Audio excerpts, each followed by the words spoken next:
Hello and welcome to Misty and Me. Misty is my 4-year-old Labrador and together we moved aboard Freedom some 31 weeks ago. We've created this YouTube channel and invite you to join us on our boat life journey. No doubt along the way we will make some mistakes, but you'll be there to share these experiences with us. Please subscribe and follow the channel and feel free to leave comments, suggestions and ideas. We welcome your input.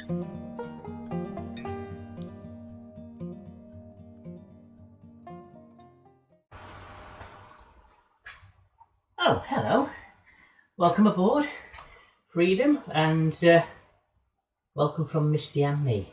I was just going to have a coffee. Do you know, one of the things I get asked quite a lot, it's unusual but you do, is when you live on your own on a boat, do you eat properly?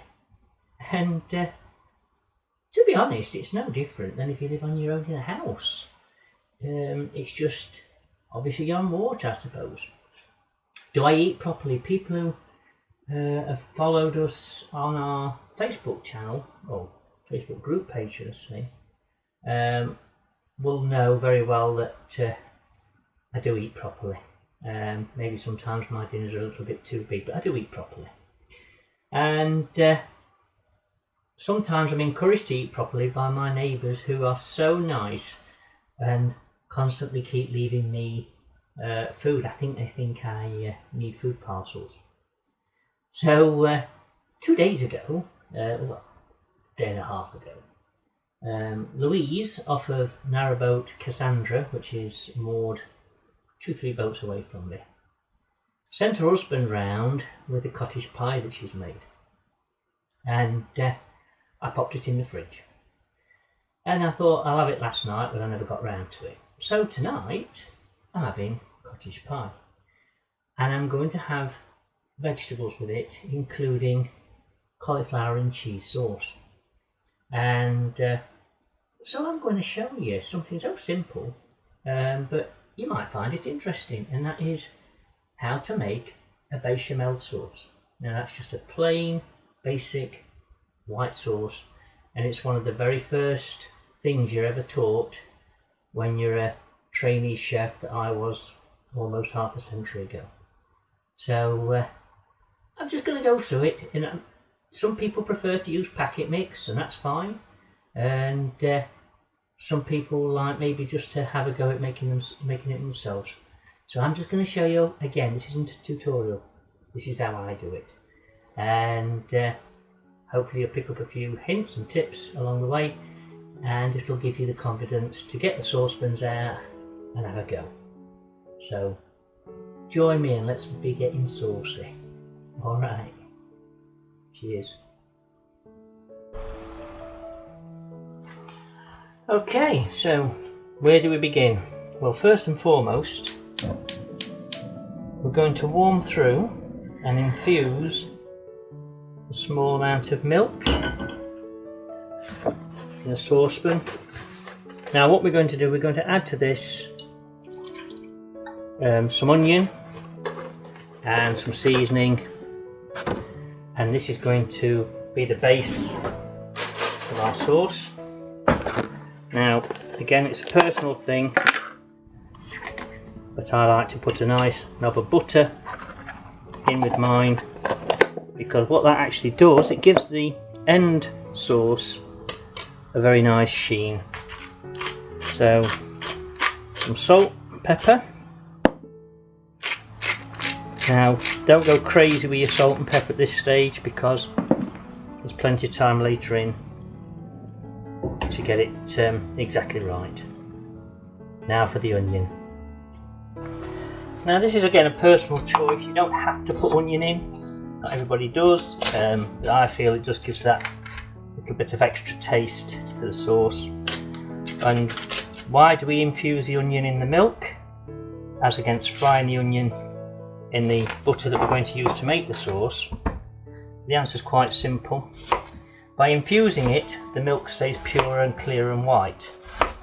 If we was to fry the onion, then you're going to get a golden, and in some cases brown, onion base in your sauce, and that's obviously going to take the colour of the actual finished product. So just a rough chopped onion. We don't need anything fancy, you don't need any particular knife skills, but the one thing I would say is please always use a knife that you're comfortable with. I've seen so many trainee chefs, and I was teaching, where they were picking up carving knives to chop onions, they'd be using paring knives to cut a carrot, and really you do need either a chopping knife or what I call a comfortable knife, one that you feels right and you've got control over. Right, let's get this popped into the milk.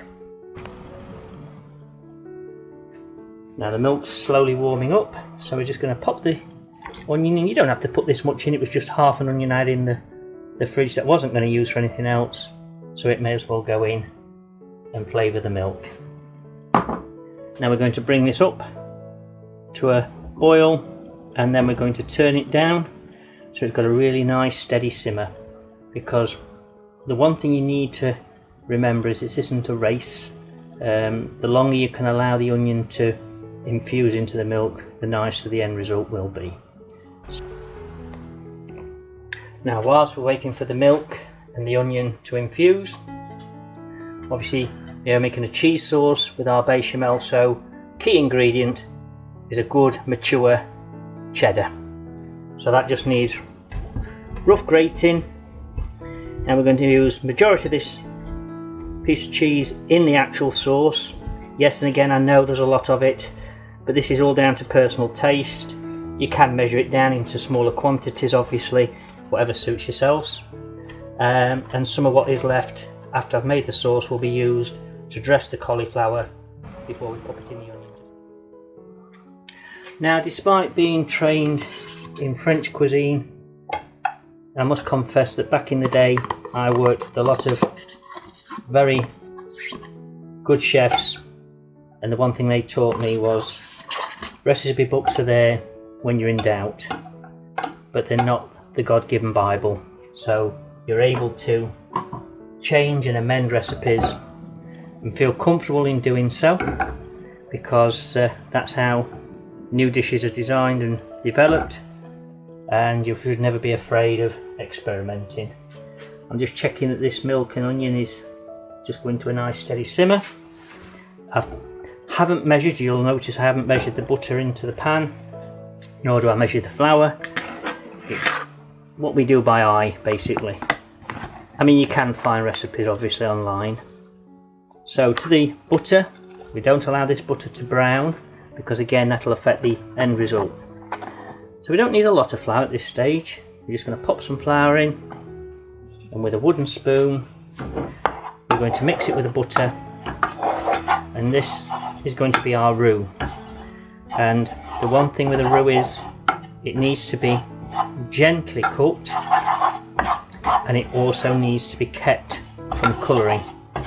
At the moment, as you see, it's quite dark. As we gently cook it over the heat, what we're doing, we're cooking out the starch in the flour.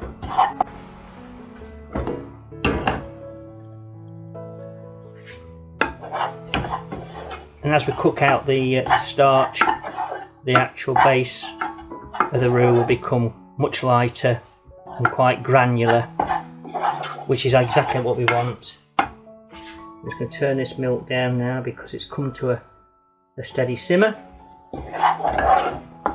Now this will take a little bit of time, and this is where a lot of young chefs make this mistake of rushing.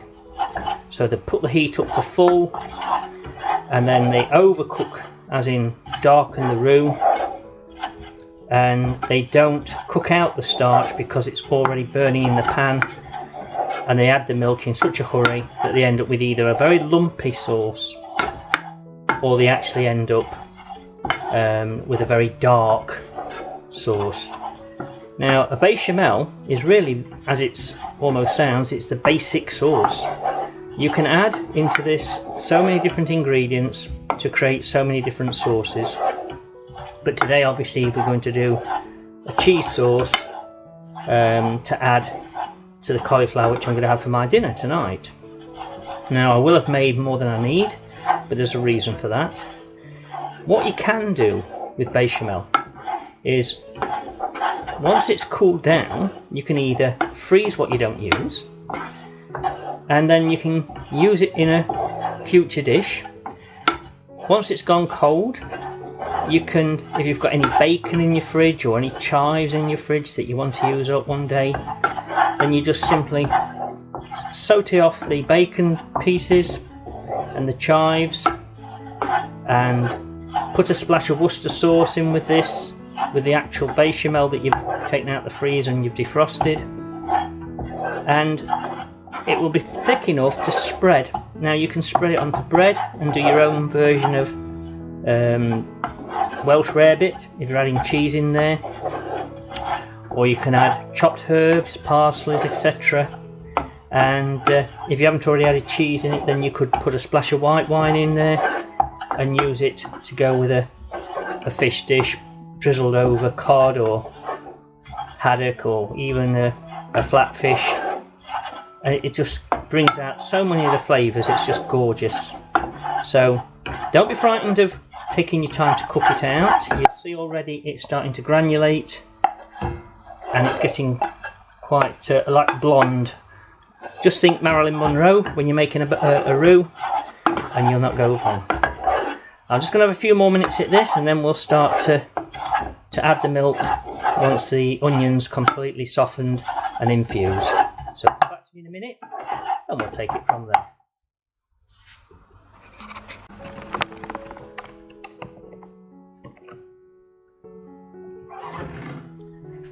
Right, as you can see, the milk is simmering away lovely, and this has been now about 15 minutes since we put the onion in, and for me that's enough. You know, I'm not looking to drain every last little bit of flavour out of the onion, so we're going to simply turn it off.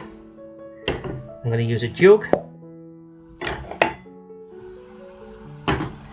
and I'm just going to pour the milk through the sieve, because we don't want the onion.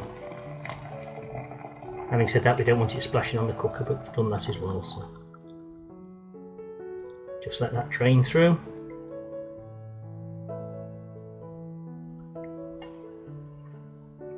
And we're almost ready.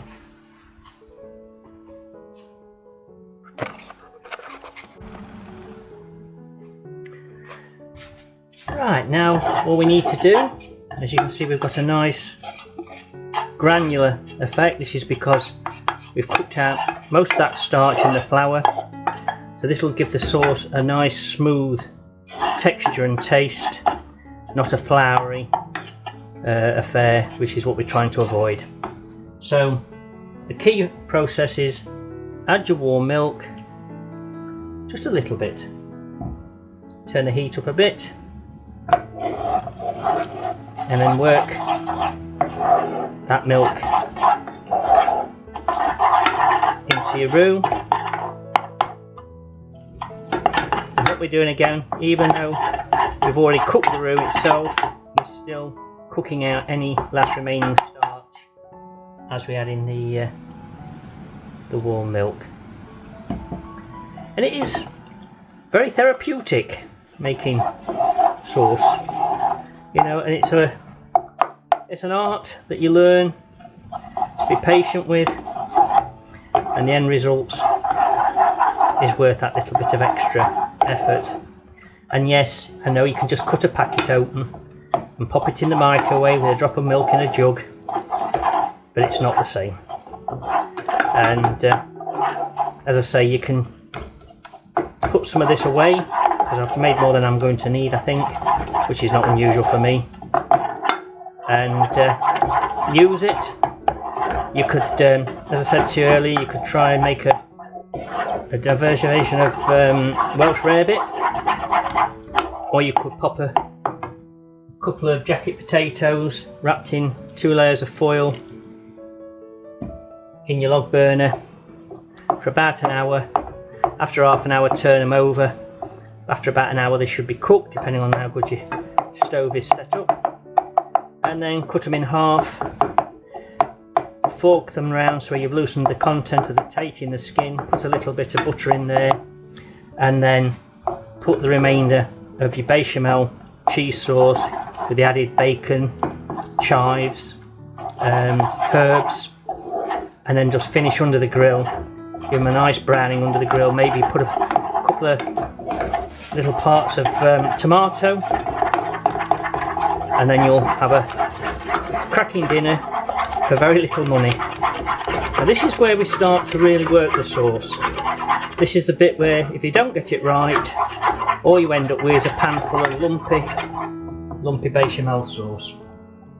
So drop more milk and just keep working it nice and steady.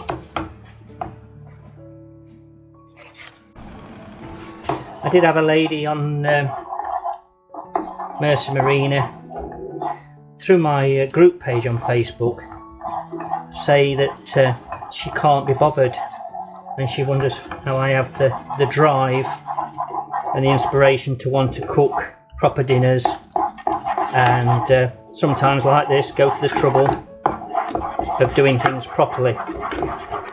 Well, you know, it's what I enjoy, and let's face it, we're in yet another lockdown because it's the 6th of November today, so we've got a month in front of us, so there's no reason not to give these things a try.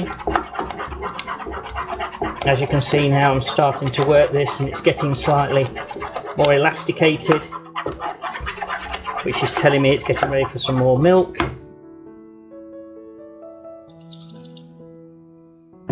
And it's just a process of adding, stirring, beating, and eventually we'll have a nice smooth creamy bechamel into which we're going to add the cheese. So I'm just going to finish this bit off, and then you can come back when I'm ready to put the cheese in.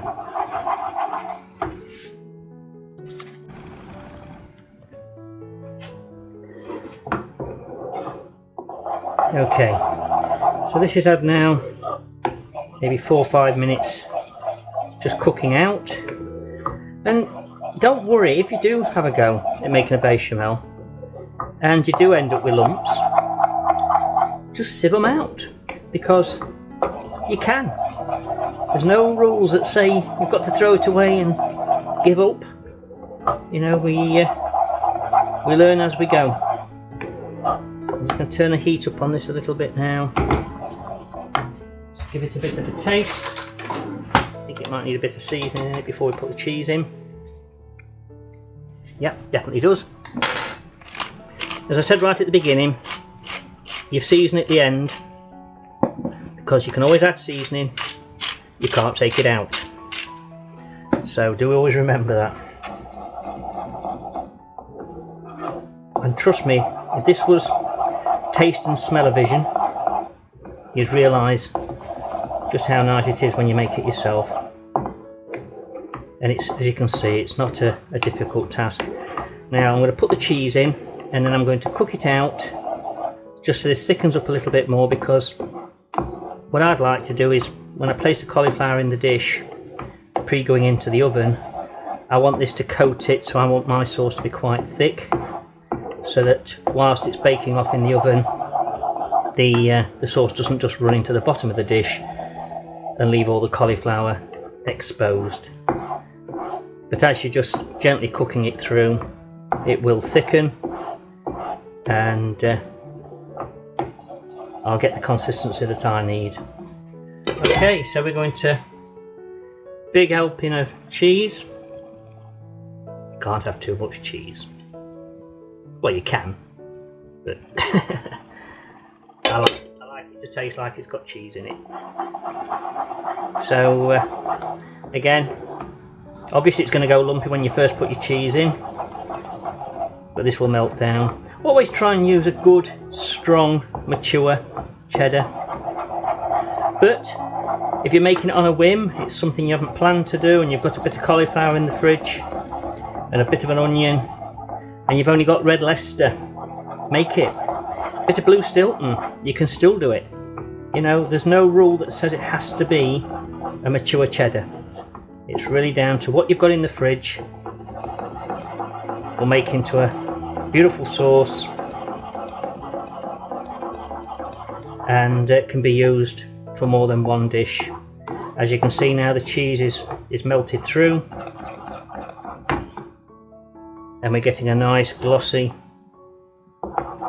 sauce. And that is it really. I'm going to prepare some vegetables.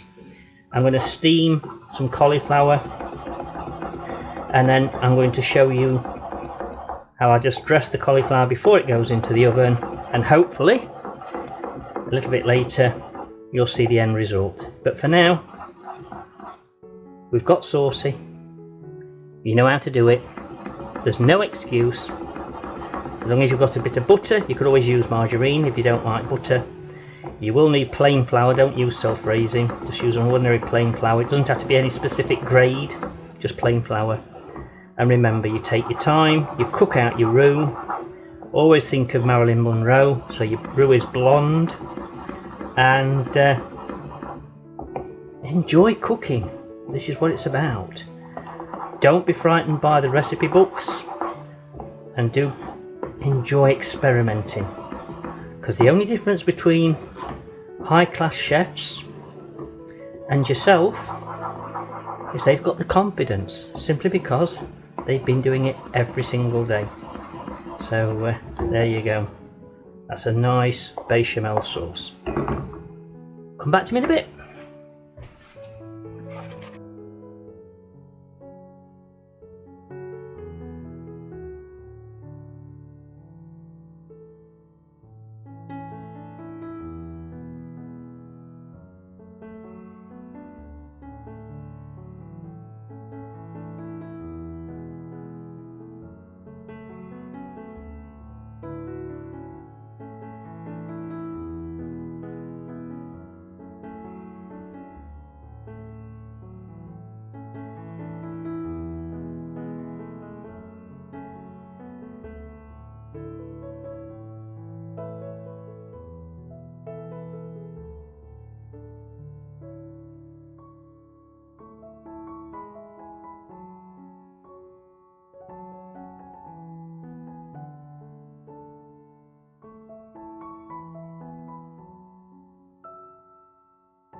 Okay, so I've just gently steamed the cauliflower.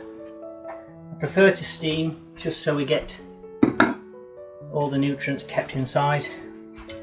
I think when you do boil veg, you do boil out a lot of the goodness. I also like to slightly undercook. I think there's nothing worse than when you do cauliflower and it's all mushy. So that's just going into a little pie dish. I'm going to allow that to cool down while I take Misty for a walk, and then when I get back I'm going to smother it in cheese sauce. I will add a little drop of double cream to the bechamel and cheese sauce. Why? Well, because I can. And yes, it's a few more calories, but the way I look at it, with all that's going on in the world, if all I've got to worry about is a few calories, then I'm not doing so bad. But again, as with all these little bits and pieces that I do, you can chop and change and create the dish that you want to create. So we're going to leave that to settle. It'll cool. I'll put the sauce on, sprinkle of cheese, pop it in the oven when I put the cottage pie in, and I'm looking forward to an absolutely yummy tea tonight. Come back to me in a bit and I'll show you the end result.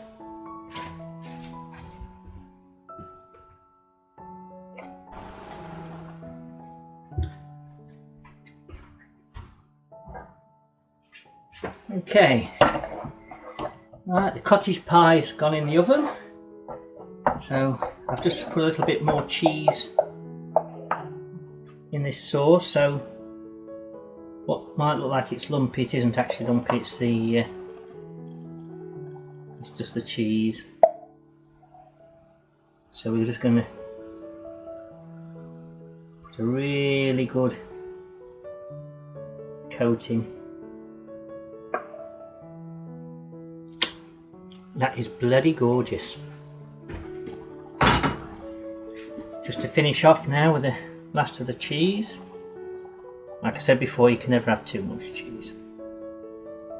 Now we're going to leave the cottage pie in for about 15 minutes, and then we'll put the cauliflower in and put the other veg on to steam, because they'll all take under 15 minutes, and we'll be ready to plate up. There we go. What a feast!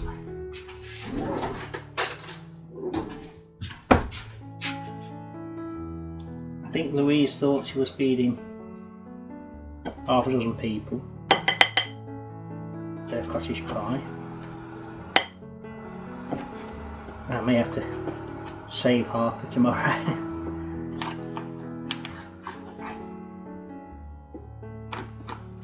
It smells absolutely gorgeous.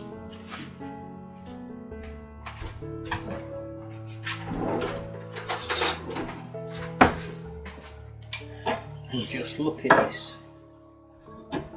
Scrumptious.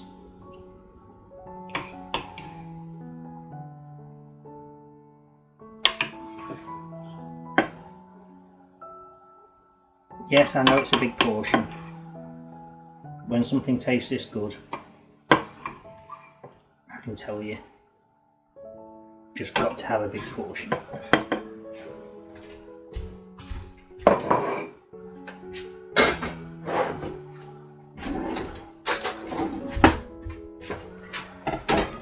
And just to complete, we'll just have a few peas. Did quite a lot of peas and carrots because I like Misty to have some fresh veggies whenever I cook a dinner.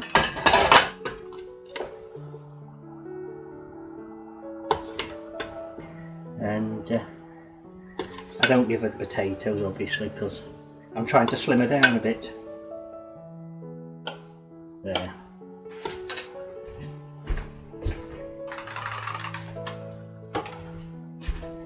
And that is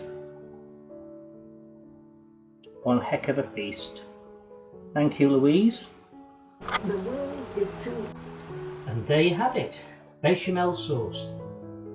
A white basic sauce, which is so versatile, tastes bloody lovely, and I can't believe that most people settle what comes out of a packet.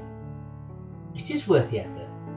It tastes absolutely out of this world, and like I said earlier, if you make a bit too much, freeze the rest down, use it on jacket potatoes, spread it on toast and place tomatoes on the top with the smoked bacon, place it under the grill. You've made yourself another lovely meal. So I hope you've enjoyed the video. Maybe you've learned a little bit of something. I hope it inspires you to get the saucepans out and do a bit of cooking. And remember, you don't have to follow the recipe. Sometimes it's better just to do what you want to do and see where it takes you. But until next time, thank you for watching. Please subscribe, and we'll talk to you again later. Bye bye.